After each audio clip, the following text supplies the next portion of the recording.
有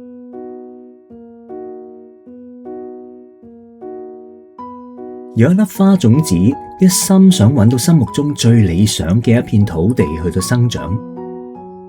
有一日，農夫將花種子帶到咗一個五彩繽紛嘅花園裏面。佢話啦：我將你種喺呢個花園裏面，你覺得好唔好啊？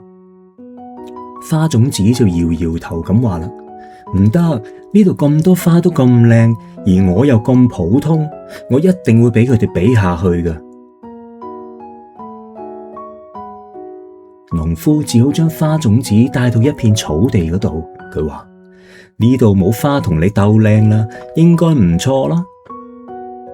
但係花種子佢拼命咁樣搖頭話：唔得，草嘅生命力好頑強噶，而我又咁細粒咁弱小，生長喺呢度，我吸收養分嘅能力一定比唔過佢哋噶。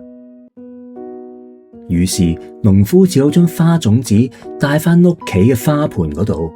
佢話：呢度冇花同你鬥靚，又冇野草同你爭奪養分，應該可以啦話。但係花種子仍然搖搖頭咁話：唔得，呢度屋企裏面陽光又唔充足，空氣又唔流通，我一定唔可以正常咁成長啦。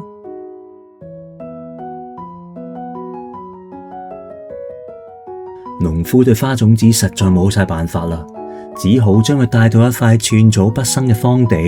佢話：唉，你不如留喺呢度啦。之後農夫就轉身離開咗啦。花種子望一望周圍，冇其他花同自己鬥靚，又冇草同自己爭奪養分，陽光又充沛，於是佢就非常滿意咁拍住手話啦：唉，我想要嘅就係呢啲地方啦。農夫點解唔一早帶我嚟呢度呢？但係花種子並唔知道，呢度既然寸草不生，花又點樣能夠喺度健康生長呢？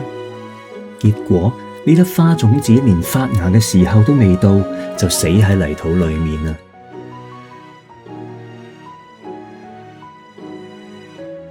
呢個故事教訓我哋乜嘢呢？